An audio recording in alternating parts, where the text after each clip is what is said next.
Hello everyone, আসসালামু আলাইকুম। Welcome back to my new blog. সবাই কেমন আছেন? তো আজকে একটা নতুন ব্লগ নিয়ে চলে এসেছি। তো চলুন ব্লগটা শুরু করে দিই। এখন তো হচ্ছে শীতের সময়, আর শীতের সময় তো প্রচুর পরিমাণে সবজি পাওয়া যায়। তো এই জন্য আমার হাজব্যান্ড গিয়েছিল বাজারে। তো বাজার থেকে সে এত সবজি কিনে নিয়ে এসেছে। সে সবসময় বাজারে যাওয়ার আগে লিস্ট করে নিয়ে যায়। লিস্ট করে নিয়ে গেলেও তারপর আমাকে বারবার কল দিতেই থাকে। কল দিয়ে বারবার জিজ্ঞেস করবো এটা আনবো কিনা বা ওইটা লাগবে কিনা। তো এরকম করতেই থাকে। তো আমি লিস্ট করে দেই, তারপর আবার কল দিয়ে যখন বলে তখনও বলে দেই যে এটা আনো। কিন্তু তারপরও সে তার বাহিরেও অনেক কিছু নিয়ে আসে, তার ব্যতিক্রম কিছু না। তাকে যা যা বলেছিলাম তার থেকেও আরো বেশি কিছুই নিয়ে এসেছিল। আর তার সাথে বোম্বে মরিচও নিয়ে এসেছিল 2টা, যেহেতু শাক নিয়ে এসেছিল। আর শাকের সাথে আমার বোম্বে মরিচ খেতে বেশি ভালো লাগে। আমি বেশি একটা ঝাল খেতে পারি না, তারপরও শাকের সাথে আমার বোম্বে মরিচটা খেতে বেশি ভালো লাগে। তো এই জন্য নিয়ে আসলো। আর তাকে তো সবজি রান্না করে দিতেই হবে, যেহেতু সে সবজি নিয়ে এসেছে। তো এই জন্য পরের দিন সকালবেলা মানে ফজরের সময় উঠেছিলাম নামাজ পড়তে। তো নামাজ শেষ করে বারান্দায় গিয়ে দাঁড়ালাম। আর এই সময়টা এত ভালো লাগছিল, সকাল টাইমটা, মানে পাখির কিচিরমিচির।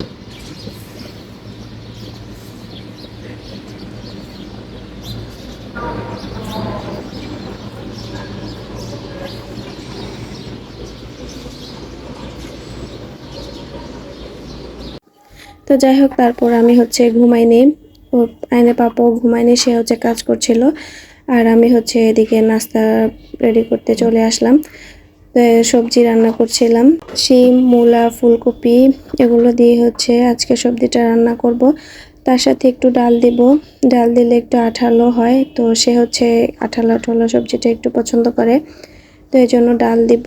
তার সাথে কাঁচা টমেটো দিব, আর কাঁচা টমেটো দিলে একটু টক টক লাগে। আর সবজিতে একটু টক লাগলে আমার কাছে খেতেও ভালো লাগে, এই জন্য হচ্ছে কাঁচা টমেটোটা দিব। তার সাথে কয়েকটা আবার হচ্ছে পাকা টমেটোও দিব। এই তো সবজিগুলো দিয়ে দিলাম, মশলা কষিয়ে তারপর হচ্ছে সবজিগুলো দিয়ে দিলাম। এখন হচ্ছে ডাল দিয়ে দিলাম। ডালটা আগে থেকে একটু ভিজিয়ে রেখেছিলাম, তো ডাল দিয়ে দিলাম। আর আয়নের পাপা হচ্ছে সবজি খেতে পছন্দ করে। এমনিতে সে সব ধরনের খাবার খায়, তার কোনো খাবারই বাদ নেই।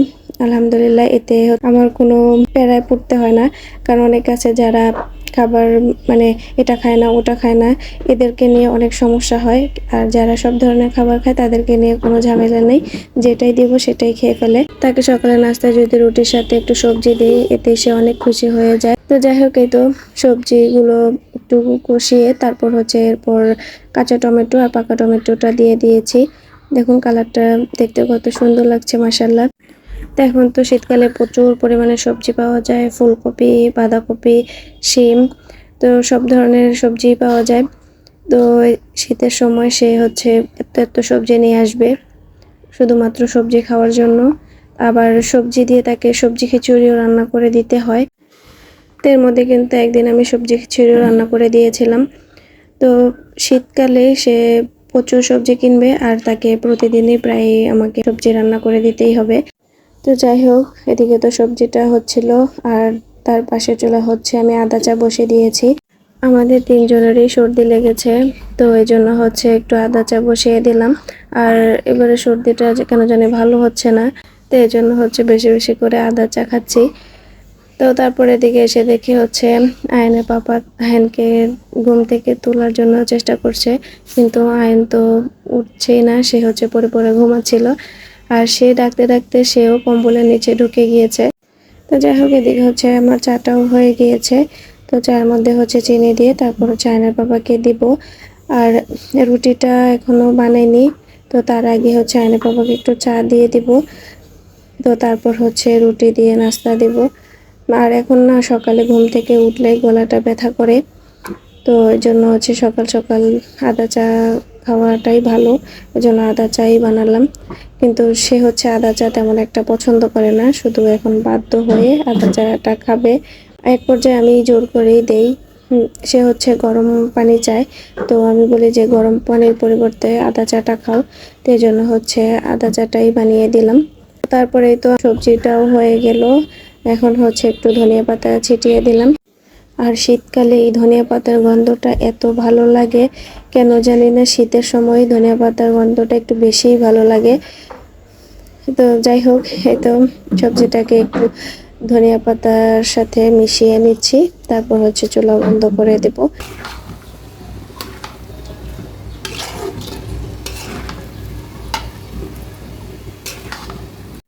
তো সবজিটা তো হয়ে গেল, এখন হচ্ছে রুটি বানাবো। তো রুটির জন্য পাশের চুলা হচ্ছে পানিও বসিয়ে দিয়েছি।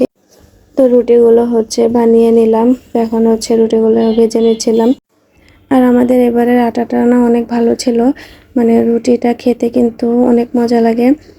আমি কিন্তু খালি খালি খেয়ে ফেলি। দেখেন রুটিটা কি সুন্দর ফুলেছে।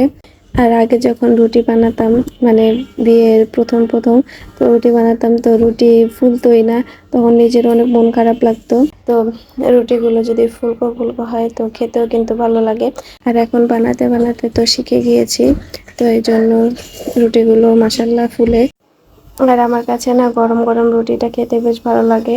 আমি তো মাঝে মধ্যে গরম রুটি এমনিতেই খেয়ে ফেলি, মানে কোনো সবজি বা ডিম লাগে না, তো এগুলো ছাড়াই অনেক সময় খেয়ে ফেলি। তো যাই হোক, রুটি তো ভেজে ফেললাম। তো এখন হচ্ছে আয়নের পাপাকে নাস্তা দিয়ে দেব। তো তার জন্য সবজিটা বেড়ে নিলাম, তো এই তো তাকে নাস্তা দিয়ে দিলাম। আর আয়ন এখনো ঘুমাচ্ছে, তো আমিও আয়নের পাপার সাথে বসে পড়লাম নাস্তা করার জন্য। তো আয়ান উঠলে আবার ওকে খাইয়ে দেব। তো তার চেহারা দেখেই বুঝতে পারছেন যে তার কাছে সবজিটা অনেক ভালো লেগেছে। এটা কিন্তু শুধুমাত্র ভিডিও করছি তার জন্য না, সবজিটা কিন্তু সত্যি ভালো হয়েছিল। সবজির মধ্যে তো টমেটো দিয়েছিলাম, মানে কাঁচা টমেটো দিয়েছিলাম, এই জন্য একটু টক টকও লাগছিল, তাই খেতেও কিন্তু বেশ দারুণ লাগছিল। দুজনে মিলে হচ্ছে নাস্তা করলাম। তো তারপর হচ্ছে দুপুরের রান্নাও করে ফেলেছি। তো সব রান্নাই করে ফেলেছি, তো লাস্টে শুধু হচ্ছে একটু ছোট মাছ এখানে একদম ভাজা ভাজা করছিলাম। তো আজকে হচ্ছে ডাল রান্না করেছিলাম, আর তার সাথে ছোট মাছের চচ্চড়ি করেছিলাম টমেটো দিয়ে। আর কিছু ছোট মাছ রেখে দিয়েছিলাম এভাবে একদম ভাজা ভাজা করার জন্য। আর আয়নের জন্য হচ্ছে মাছ ভেজে নিলাম, যেহেতু ও ছোট মানুষ, ছোট মাছগুলো খেতে পারবে না, তো এই জন্য ওর জন্য হচ্ছে মাছ ভেজে নিয়েছি।